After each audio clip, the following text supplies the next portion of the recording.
স্বাগতম জনাইছো আজি সকলোকে আপোনালোকক জাকিৰ আহমেদ ব্লগছৰ নতুন এটা ভিডিঅ' লৈ আৰু এই ভিডিঅ'টোত আজি কথা পাতিম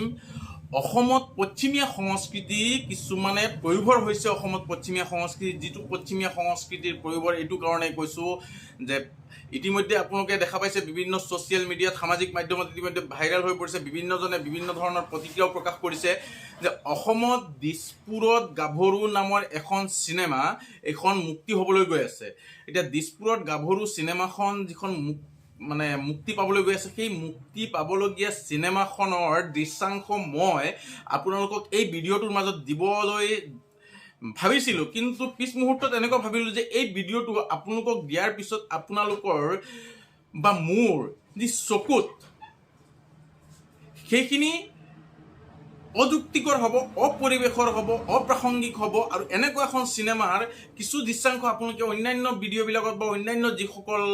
মোৰ বন্ধুবৰ ক্ৰিয়েটৰসকলে ইতিমধ্যে ভিডিঅ' প্ৰস্তুত কৰিছে আৰু এইটো লৈ আপোনালোকক বয়কট কৰাৰ আহ্বান জনাইছে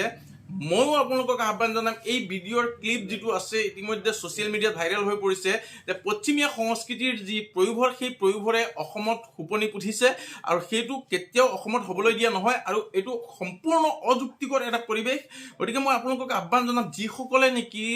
শ্বাহৰুখ খানৰ পাঠান সিনেমাখনক লৈ যিসকলে একেবাৰে অসমৰ শদিয়াৰ পৰা ধুবুৰীলৈ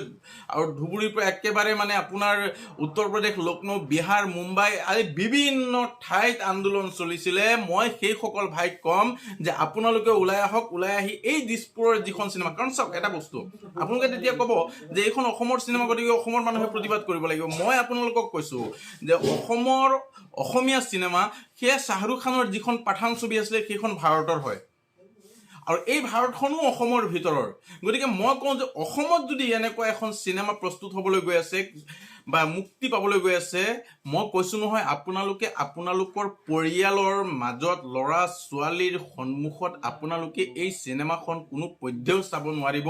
এনেকুৱা ধৰণৰ এক অশালীন তাত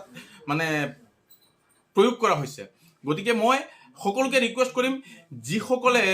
পাঠান মুভিখনক লৈ কিছুমান বিতৰ্কিত মন্তব্য কৰিছে গেৰুৱা বসন পিণ্ডাক লৈ বিভিন্ন ধৰণৰ সমালোচনা কৰিছে এতিয়া মোৰ এই ভিডিঅ'টো পোৱাৰ পিছত কিছুমান ভক্তই ক'ব যে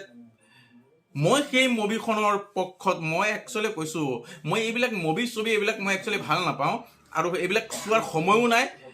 আৰু অন্ধভক্তও নহয় মই আৰু এই দিছপুৰৰ যিখন গাভৰু সিনেমা সেই গাভৰু সিনেমাখনৰো মই পক্ষত নহয় যিসকলে এই গাভৰু সিনেমাখন প্ৰস্তুত কৰি ইতিমধ্যে সমাজত দৰ্শকৰ মাজলৈ দিব বিচাৰিছে সেই সকলকো মই আহ্বান জনাম আপোনালোকে এই বিকৃত যিখিনি ঠাই আপোনালোকক কৈছো নহয় যে যিখিনি বিকৃত ঠাই আছে সেই বিকৃত ঠাইখিনি আপোনালোকে সেইটোৰ